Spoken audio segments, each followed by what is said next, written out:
Today I'm going to go explore something called Hicks Road and do a little review of it and see if any of the stories are true. Supposedly there's some type of psycho albino cult that lives in the woods.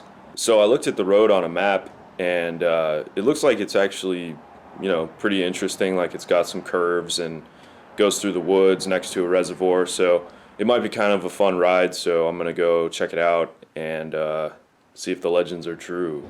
So we'll be following Hicks Road from north to south, starting here at Venture Church and ending on the south side at Almaden Reservoir. Hicks Road is just under 8 miles long. There's a little bit of interesting street art there on that retaining wall. This was recorded in January of 2020. Happy New Year. The weather conditions were cool and overcast. I didn't get rained on, but the pavement was a bit damp in some areas. I noticed something interesting in the woods down by Guadalupe Creek, so I parked the bike and I go to investigate this spillway over here, and this is what I find. Someone had dragged some furniture out into the woods, as you do. Shot illustrating the denseness of the woods surrounding Hicks Road. Over here is the little spillway, and in this shot we can see the mountainous terrain that surrounds Hicks Road. If you're cruising at around the speed limit, Hicks Road takes approximately 20 minutes to get from start to finish. It starts off in a residential area but gets more remote as you travel south until you reach the reservoir. Off to the right is Shannon Road at that intersection. Depending on who's counting, Hicks Road has 82 turns and plenty of interesting things to see along the way. Coming up here are a couple forks in the road. The first here goes to the right on Arnerich, and then following this sweeping right-hander, dead ahead is Wagner. Keep to the left to stay on Hicks Road. Due to the amount of intersections and the more residential nature of this first section of road, I didn't really want to get on it, despite the fact that these long sweeping turns really did encourage me to. For the most part, I just kept it in third gear. After this decreasing radius right-hander is Pheasant Road, and it leads to an unnamed lake which I want to go explore. On the left we can see a cyclist go past. Something to keep in mind is avoiding them on this route. Coming up here on the right is something interesting that I didn't spot until I was traveling from south to north. But up on this hillside, for whatever reason, there's a bunch of hubcaps. Maybe they make good dinner plates for the cannibals as they're devouring the drivers. From here you can also see that there's a trail that leads from the side of the road up into the woods. Might be worth exploring at some point. At the entrance to this next corner I noticed the remnants of a deer carcass which had mostly been picked clean. Good reminder to watch for wildlife, especially on a motorcycle. Or perhaps a reminder that there's blood-sucking albino cultists in the area. One way to find out. Here I noticed a little more street art worth investigating. And again here on the right-hand side. Right in this vicinity is where I crossed the border into the Almaden Quicksilver County Park area. As we travel south, we can observe Guadalupe Creek dropping lower and lower below the surface of the road into more of a ravine at this point. The intersection with Reynolds Road, which is a ring road with branches that lead off into the hills surrounding the area. And there's a couple colorful cyclists who are too cool to wave back.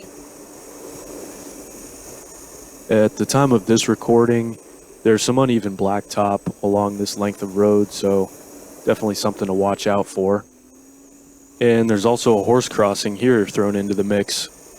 Somewhere in there on the right-hand side is a place called Rhoda's Restaurant, but I missed it, and there's almost no information on it online. Coming up here on the left is the Guadalupe Reservoir, and I stopped here to do some investigating.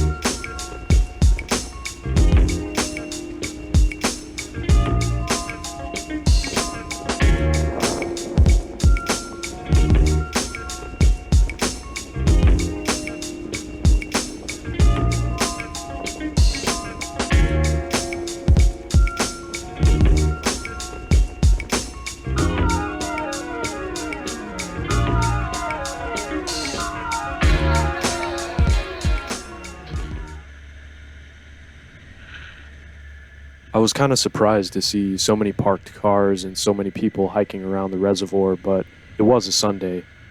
Up ahead at the stop sign, there's a lot of shoes on the power lines. I stopped to check that out too.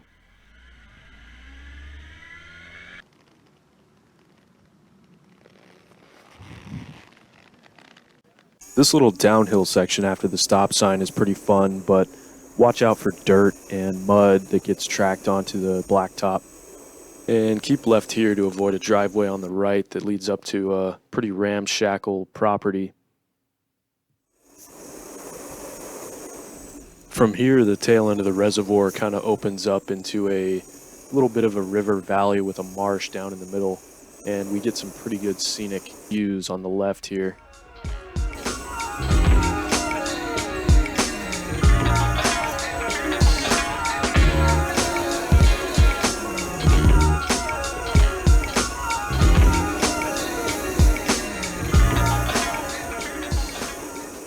At the bottom of the hill here is the bridge crossing Guadalupe Creek.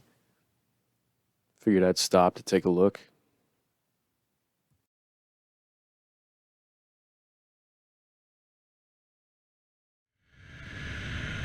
Next, there's a slightly more technical but still very laid back and relaxed uphill section.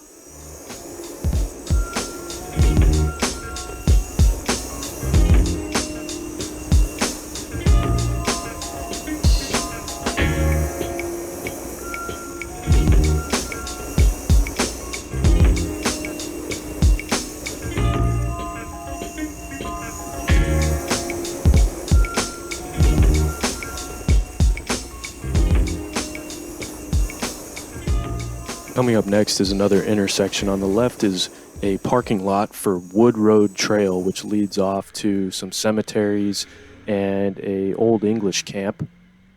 But to the right is where things get really interesting. It turns into Mount Umunhum Road,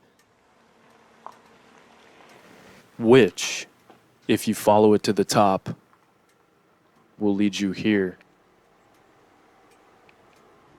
I'd read about this before. I had no idea it was on the way, but I had to go check it out. So I rode up through the clouds and saw some pretty spectacular views along the way.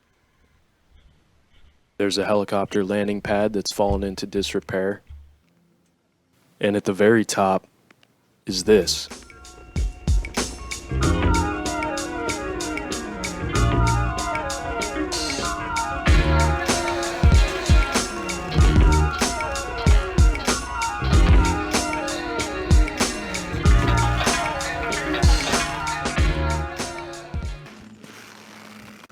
An observation deck has been built up here. Unfortunately, I was literally in the clouds that day, so I couldn't see too much. Mount Umunhum Road really deserves its own review, so I think I'm definitely going to revisit this area.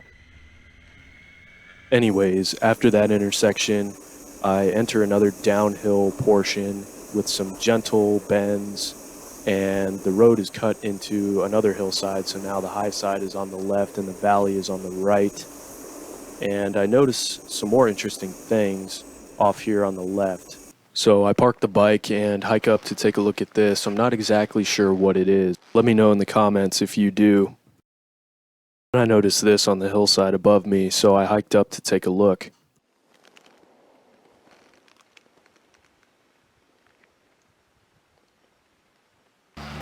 Definitely some interesting things here. From here, I continue down the slope, being mindful of off-camber areas such as right here and in this left hand right here as well. From here, the grade decreases, and I enjoy some more back-to-back sweepers that characterize this road on my way to Jaquez Gulch and the junction with Alamitos Road. It is here where we find the end of Hicks Road, but my journey wasn't over yet. Looks like this is where people celebrate that they didn't get got by the cannibals. Kind of a strange place for a sign. There's actually someone down there in the swamp, which is weird. Huh. Wonder what they're up to. Let's go ask. Hey, man. Do you have a sec? I just got a question for you real quick. Sure. Do you know, are you real familiar with Hicks Road at all? Not really. Not really? Have you heard the stories about it? Like there's like, oh, there's some kind of urban legend that there's like a cult that lives in the woods or something. And I was just going to ask somebody around here if they knew anything about it. Yeah, I haven't heard that one before. Oh, okay, for sure, man. How's fishing on the reservoir? Is it any good? There's largemouth bass in there. Cool. Well, hey, thanks, man. Have a great day. Yeah, you too. Appreciate it. So no leads on the cannibals, but I figured I'd keep heading east on Alamitos, where I find Almaden Reservoir on the right and a vineyard to the left. Then I come across this guy. Hey, sir. Can I ask you a question real quick? I'm making a video about Hicks Road and the cult that lives in the woods. Do you know anything about that? I went to the coffee shop after Los Gatos, but this is pretty good. Oh, okay, for sure, man. Right on. Well, have a good day, man. Appreciate it. I continue until I reach the outskirts of New Almaden.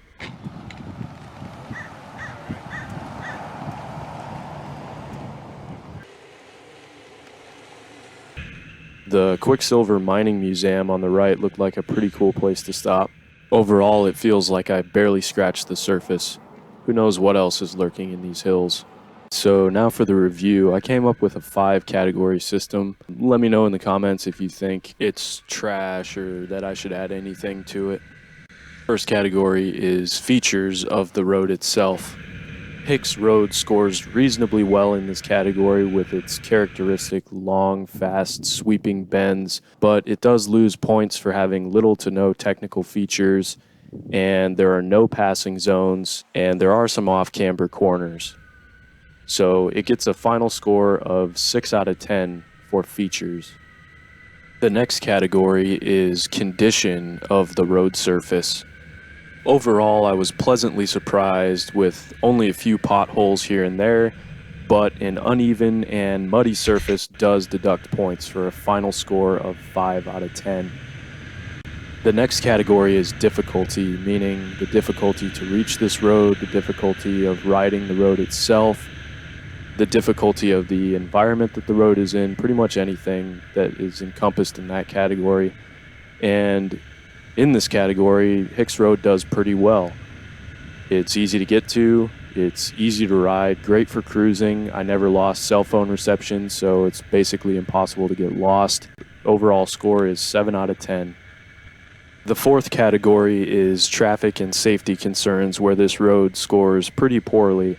There's a lot more traffic than I expected, especially on weekends. Cyclists are a big issue. And then, of course, there's wildlife as well. The road is slick, muddy, and mossy in areas, and I even saw an icy sign. There's very few places to pull off, and there is a horse crossing. This is a road that I would not carry any type of speed on. I may have just been let down because I imagined that this road would be more remote and have fewer people on it, but I think that my score of 4 out of 10 is still justified. The fifth category of scenery and bonus material is where this road really shines. There's just too much to list here, from the reservoirs, mountains, and woods, to the legends, hiking, and history surrounding the road, the military stuff. It's got its own damn horror movie made about it. I'm really excited to come back, not just for the ride, but just to explore this entire area some more, and that really says it all. So I give this category an 8 out of 10. That brings Hicks Road's total score to 30 out of 50. If you've taken this road before and you disagree, let me know in the comments. I don't claim to be expert authority on anything. And if you know this area real well, let me know if there's something else that I missed or something that I should go back and look at. Thanks for watching. Please subscribe.